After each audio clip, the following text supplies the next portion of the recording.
pesta sudah selesai karena tadi konvoi arak-arakan atau pawai dari pemain-pemain Persib yang menjadi juara ya dari musim ke musim itu sudah berlangsung di Bandung ya, ditutup dengan lautan biru Bandung ya. Itu benar-benar macet total di Bandung dengan perayaan menyambut hat-trick yang dibuat Persib di era modern saat ini dengan 3 kali berturut-turut ya, 2024, 2025, 2026. Total 5 bintang karena sebelumnya Persib juara di 95 dan 2014. Lengkap sudah ya, sebagai tim mereka sudah membuat sejarah. Dan saya akan bicara tentang Persib ini, kenapa mereka menjadi juara. Kunci dari Persib ini, banyak yang berpikir bahwa itu karena menang melawan Persija, itu di Segiri 2-1, juga menang melawan PSM. Oke lah, itu bisa kita iakan semuanya karena itu partai-partai penting yang dilakukan oleh si Pangeran Biru ini, Maung Bandung saat tandang dengan 6 poin. Tapi sebenarnya teman-teman, pasti teman-teman juga tahu, apalagi para boboto penggemar sepak bola untuk Persib yang sangat militan ini, menurut saya memang kuncinya itu sudah terjadi saat mereka bisa membalikan keadaan untuk menyamakan kedudukan lawan Dewa. Masih ingat ya teman-teman, 2-2 itu, saat ketinggalan 2 gol dan 2 sama. Oke, kemudian yang lebih heroik lagi adalah remontada mereka melawan Bayangkara. Di sana saya berpikir bahwa dengan bermain di Lampung yang sangat sulit, karena Bayangkara baru sempat mengalahkan Persija saat itu, saat ketinggalan 2-0 ini berat. Paling tidak bisa lagi 2-2 ini, sama seperti lawan Dewa. Tapi kemudian dibalikin bahkan menang dengan 4-2. Nah, di sini saya pikir menjadi kunci, karena kalau 2 pertandingan ini kalah, ya sudah lewat Persib. Ya tidak berharap lagi dengan pertandingan mau menang lawan Persija dan PSM pun kan ya itu akan membuat tetap Borneo yang bisa menjadi juara. Ya, karena kalah 2 kali misalnya, tidak menang melawan Dewa dan tidak menang melawan Bayangkara, kan hilang 6 poin di situ.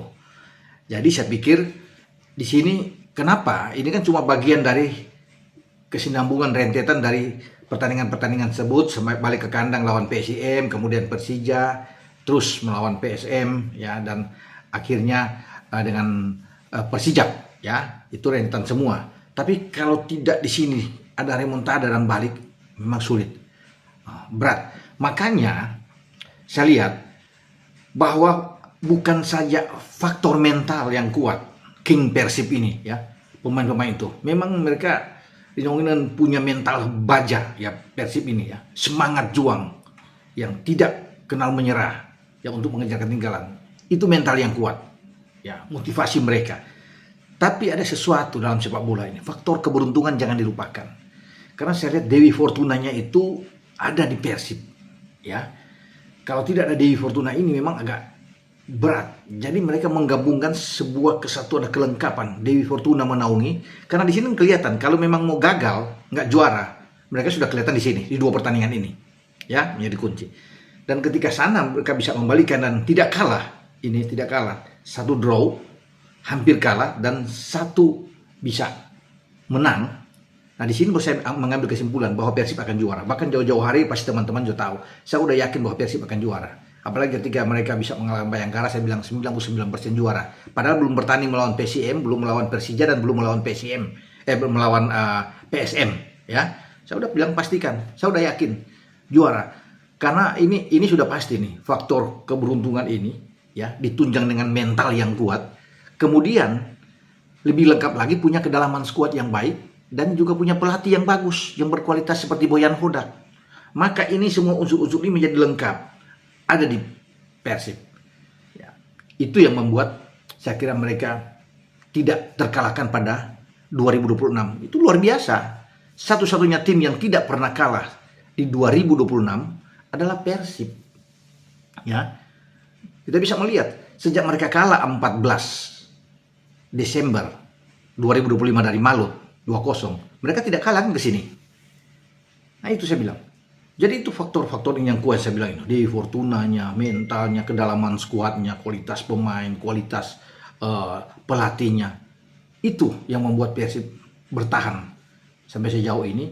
Dan kita lihat dari tanggal 14 Desember 2025 itu, kesininya kan nggak kalah, menang 2-0 lawan Bayangkara main di GBLA. menang 1-0 melawan PSM, ya kan? Langsung clean sheet di situ kan, di tanggal 21 dan tanggal 27. Masih ingat ya, para boboto? Ya, itu di Desember.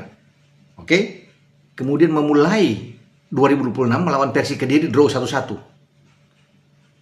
Kesininya. Jadi ada 21 pertandingan total. Kalau ditambah dengan kemenangan di 21 dan 27 Desember 2025, itu Persib tidak kalah. Ya, 21 pertandingan. Nah, kalau kita hitung dari bulan Januari pasca draw 1-1 dengan Persi Kediri, berarti ada 19 pertandingan. Mereka bisa tidak terkalahkan. Luar biasa. Di sana ada 11 laga mereka menang, 12 laga ya, 11, 12, 13 laga mereka menang. 6 diantaranya imbang sepanjang Januari sampai pada pertandingan terakhir kemarin melawan Persijap Jepara yang 0-0. Itu yang saya pikir hebat. Di kandang cuma 2 kali imbang dari Arema dan juga dari Persibas. Selebihnya 15 kali mereka hajar semua dapat poin. Ini tidak mudah, tidak gampang karena matematikanya, hitungannya dari situ. Kalau di kandang semua tidak kalah, kans menjadi juara besar. Dan kita melihat, sekarang kita coba bergeser ya. Tahun yang lalu, musim yang lalu, Persib juara dalam 34 pertandingan dengan 69 poin.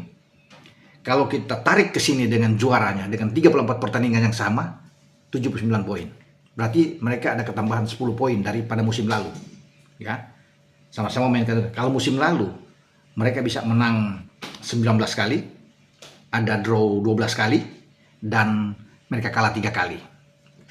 Persib memasukkan musim lalu, saya masih ingat, itu 60 gol.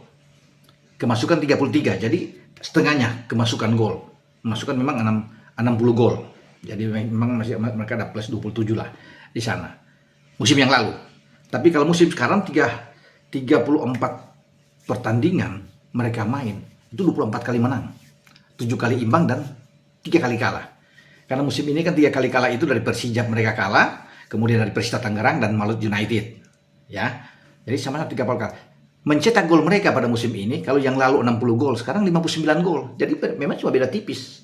1 gol. Tapi kemasukan mereka, gawang mereka cuma 22. Kalau yang lalu kan musim lalu 33, sekarang 22. Jadi memang jauh.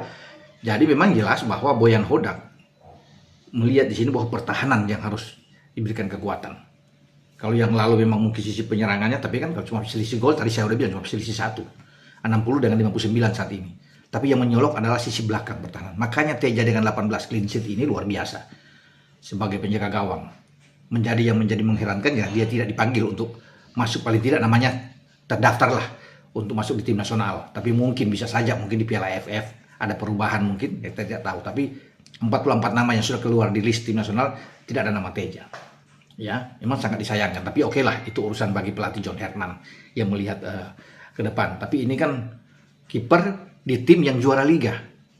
Tidak ada dimanapun kalau juara liga itu tidak dipanggil. Oke, apalagi dengan rekor dia yang begitu ciamik, begitu mantap.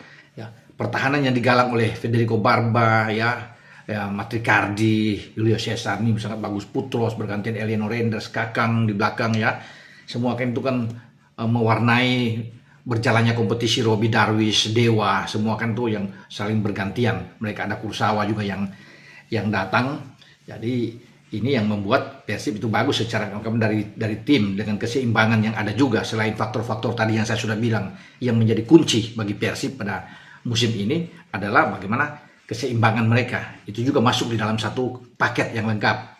Keberuntungan, mental juara, ya, kemudian kualitas pemain mereka semua tuh, ya, bagaimana dengan Boyan Hodak itu luar biasa.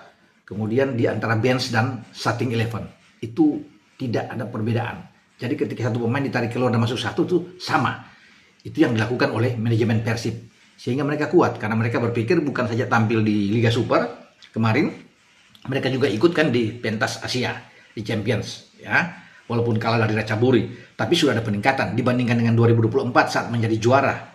Ya, pada pertama kali itu sebelum hat-trick ini kan, mereka ikut di percaturan di Champions Asia, itu kalah juru kunci. Tapi kemarin naik, ya, menjadi juara grup walaupun kalah lawan Ratchaburi di fase gugur. Tapi untuk berikut nantinya setelah juara 2026 ini tentunya akan lebih baik Hodak akan berpikir bukan saja sebagai juara grup, tapi terus berlari. Ya kalau tidak 8 besar, 4 besar, ya sampai final. Nah itu kan menjadi target dengan penambahan pemain-pemain baru. Saya rasa manajemen akan berpikir sekarang untuk meningkatkan kualitas Persib setelah menjadi juara. Dengan saya Bung Ropan.